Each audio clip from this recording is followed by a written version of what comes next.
For our pigeon pose, starting off on all fours, take your right knee forward all the way up to your right thumb if you can get there, and then bring your right foot onto the inside so that your right shin is making a diagonal line on your mat.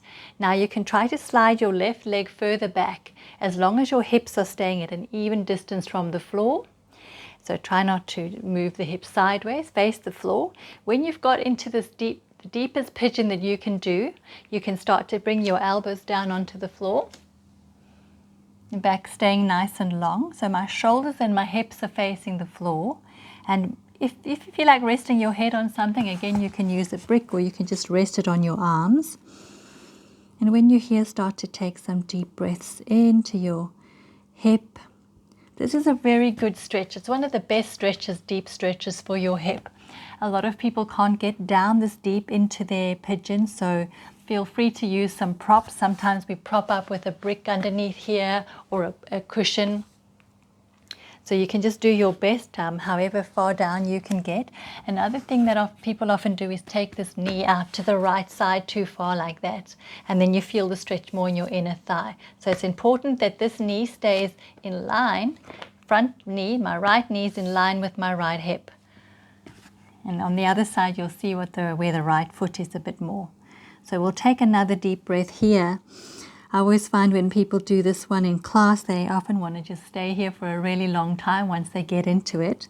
And it's almost like this hip joint is like layers of an onion, and you're stretching deeper, deeper down through all those layers right down to the core, which is right down to the bone in your hip. So if it's with reluctance that you get out of this, just know that you need the pose a little bit more, and you can always stay longer if you can. Let's change sides now just for our time. So coming onto all fours, now bringing your left knee right up to your left thumb. Keep your left knee in line with your left hip as much as you can. The more you open this foot out, the deeper the stretch is going to be. Don't move the knee though. Keep that knee where it is. So let's just get that foot where we can. The hips are even to the floor. Another thing I often see in pigeon pose is people moving their hips out to the side. That's not going to give you a good stretch. So keep your hips even distance from the floor. And then when you've got your pigeon, puff up the pigeon chest here, breathing in. And as you breathe out, come down onto your elbows.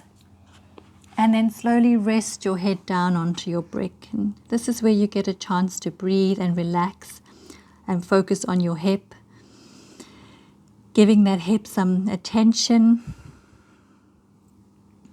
If it feels tight, just really do your best to breathe deeply into that area. You can release the belly here. Let's go for about 3 more breaths if it feels good for you.